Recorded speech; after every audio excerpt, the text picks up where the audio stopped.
Hello, hello, and welcome back to Single Women Retiring Abroad. This is video number 9. We're just sticking to it. Today we want to talk about why would anyone choose Panama. There is another video that I did where I talk about my reasons for choosing Panama, but now I think I want to do this one in the third person. I'm going to say anyone considering Panama, why you should. And understand that it's not for everybody. Not everybody is going to fall in love with Panama. Some people have come to Panama and could not take it and end up going back, right? And there is no right or wrong. You know, you have to be where you're comfortable, and it's not for everyone. So this is what we're going to talk about. This video might be a little bit shorter, but anyway, we're still shooting for 15-16 minutes max, because we know your time is valuable and we don't want to take too much of your time. So, but if you're new here, you don't know who I am. My name is Maggie Lazar. I am a retired nurse practitioner, and I kept trying to change the background a little bit. I have some glare by the front windows, but anyway, I am retired. I retired early, and if you want to know anything about the reasons and how I retired early, you know, you need to look at the previous videos. We talk about Social Security, who's retiring, why can you retire early, so you can get a better understanding of what it takes to consider your Blaxit, because you can do it, right?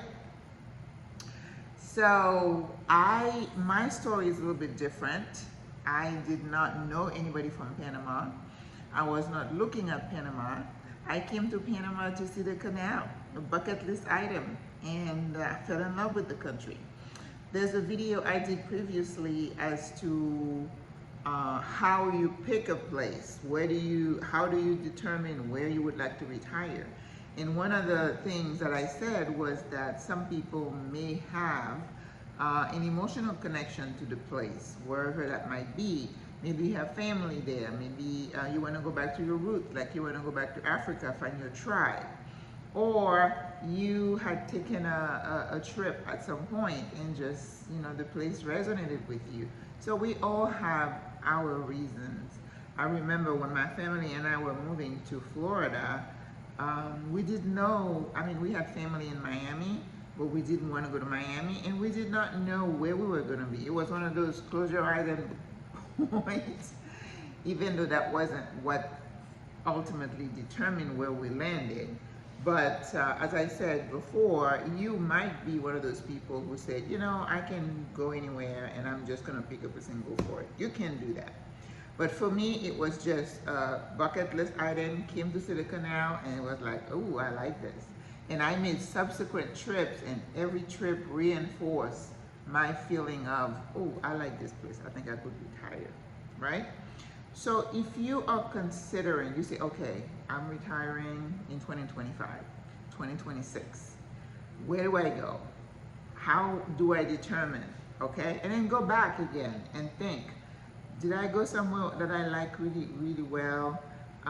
Is there a place that I've always wanted to visit? And then start doing some research. All the places I mentioned in one of the videos, where are the retirees going? Portugal, France, Costa Rica, Panama, South America, Central America, anywhere in Europe, maybe New Zealand, I don't know. You know, just try to find where you would fit the most, the best, right? Look at your interests, where you would like to go. Do you like cold or do you like hot? Are you into fishing? Do you need like a Gulf community? What else? I mean, you know, just put all your likes and dislikes, and then think of some countries, and then start doing some research. So I told you how I came across Panama, and for me, I need to feel a spiritual connection to the place. I need to feel like I'm comfortable walking around. That's why I recommend that somebody comes to visit It doesn't have to be a scouting trip yet. It could just be, let me go visit and see how I feel. Stay for a couple of weeks, stay for a month, and then come back and have a short-term lease. We do 6 months here. You're gonna do 3 months, just kind of to get your feet wet. And experts will tell you it's a great way, because I said that too, being a tourist is not the same as being a resident of a country. And then do lots of research. There are so many Facebook groups.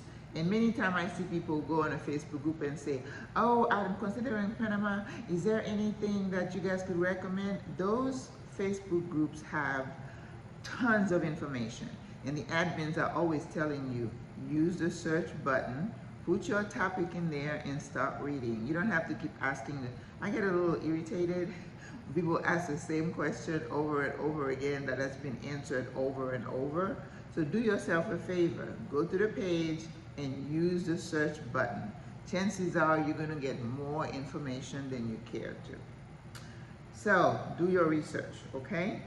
So once you come up with your likes and dislikes and then say, okay, I like warm, I want to fish, I want the beach, I want the mountain, I need accessibility, I need city, I'm a city slicker, no, I don't like city, I need to be, you know, in with the animals, in the wild.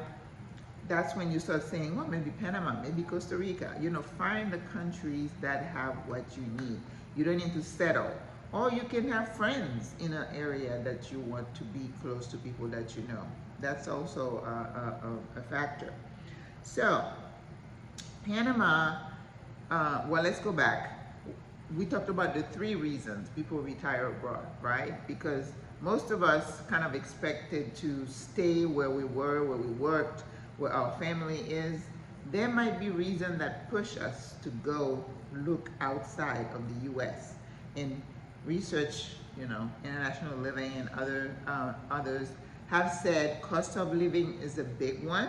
That means we can't make it with what we are making in the U.S. to cover all our expenses and live a decent life.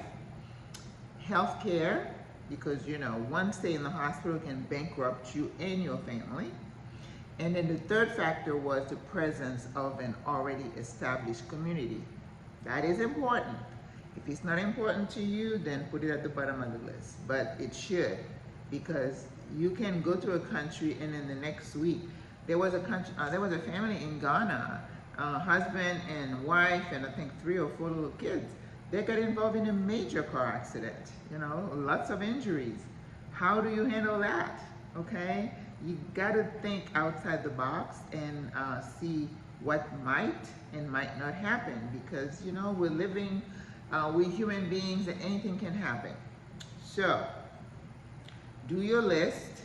So for number 1, cost of living. If you're considering retiring outside of the US, it's because of 1 or more of those 3 reasons, and maybe more. So is cost of living an issue for you? Then you look at countries where things are affordable. Portugal, Panama, Ecuador, Colombia, right? Healthcare. Central America, healthcare is more affordable than the US.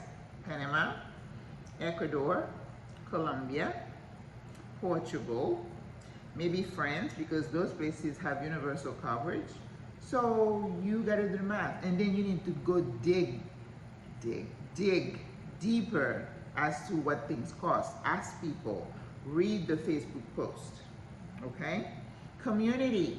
Portugal has a community, Panama has a community, Ecuador has a community, Colombia has a community, but again, not all communities are created equal. If you're my age, I'm not necessarily rushing to Colombia, because what I've read is there's a lot of young people. Nothing against young people. If you like to hang around young people, that's great. But you may feel like you want to be around people your own age. So you need to find that out. Okay? So those were the 3. I'm going to give you some other reasons to consider Panama or any other country. Do you need to be in the wild? Do you like to be with the animals and you don't want to see your neighbors? You want to be, you know, like those, what do they call them? these people on their estates and they just don't want to see anybody for miles and miles. Well, Panama has a lot of places like that, and I'm sure Colombia does, and other places do, right? And then you need to find out, will I be renting or do I want to buy? Again, check into the real estate. So we were talking about the biodiversity in terms of landscape, climate. Do you want to be around animals? In fact, there was one of the Facebook posts that I read. This guy was like, where can I see the animals? You know, I want to have a cabin and I want to see the animals. Well, that requires specific type of research. So you're just going to ask people who live in those areas if those things are available, if that's paramount on your list. Proximity to the US, does that mean anything to you, or do you not care about the long flight to and fro? It's up to you. I know Portugal is like 5 hours from the east coast of the US. I know Africa is a long way. Europe is not that bad, 5-6 hours from the east coast. So you need to know. And don't lie to yourself, you know, just be true. This is important to me. I want to be able to see the grandkids. Whenever there's a grandchild, I want to be there for the birth, okay? And then you have to fund those trips too, remember. On your Social Security, check. If you want to be going back and forth to the US, you need another source of income, or you might, okay? Food, is that important to you? You know, like if somebody said, I love to go to Germany for the food. If you're Caribbean, it's going to be a little difficult, right? But if you love sausages and cabbage, go for it. So think about the food. You know, you could say, I like to go to France and eat croissant and drink wine. I mean, there's a lot of that in Paris, right? In France. Diversity in the culture. Do you want to be with people who look like you? Do you want, or do you don't care? You want to go to Scandinavia and you want to be the only one on the bus or the train. If that doesn't bother you, that's fine. If you're somebody who is white or you're non-black, so you can blend really well, so that's not a problem for you. But for us, people of color, it could be a choice, right? Culture in terms of how you think, how you do things, people around in terms of food, culture, entertainment, right? Let's see, visa, that's important. So I was thinking, I was talking to someone today, Panama is a country that has one of the lowest requirements for residency, $1,000. That's all you need to show that you are going to get per month in monthly income, either through Social Security or through a pension. That is not a lot of money. I know Mexico is like in the thousands. So you need to look at your budget and see if you can make it work. A lot of people have had to say, I got to scratch Mexico off my list because I'm not going to make that much. Nothing wrong with that. Got to be realistic, right? And you know, I'll do another video about the pensionado visa, and you know, and again, Rashida Dow was talking about it with Charlotte the other day, because that is not a lot of money. And if you're bringing a spouse, you just add $250. Between the two of you, you only have to show $1,250.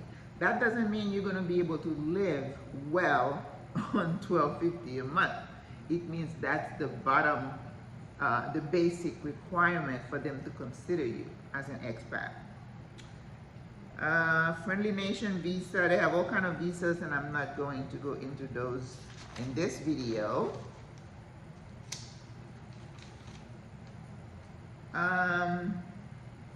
So again, we talk about the pensionado visa. They have the golden visa, they have a digital nomad visa now, they have a friendly nation visa, but you have to have more money to get those visas. So we're talking about people like us who like really a middle income and don't have a big, you know, big pockets of money. The pensionado is the way to go. So I'm not trying to convince you to come to Panama. I'm just saying it is affordable. It's not too far from the US. The climate is great, so please consider it. So I'm going to let you go. I have an appointment now. God loves you. I hope you enjoyed the video. Give it a thumbs up, like, share, subscribe, hit the bell, and I'll see you tomorrow for video number 10. Oh my God. And then I will post the next 10 topics. As I say, I have about 34 topics. So, au revoir, à la prochaine. Bonne journée.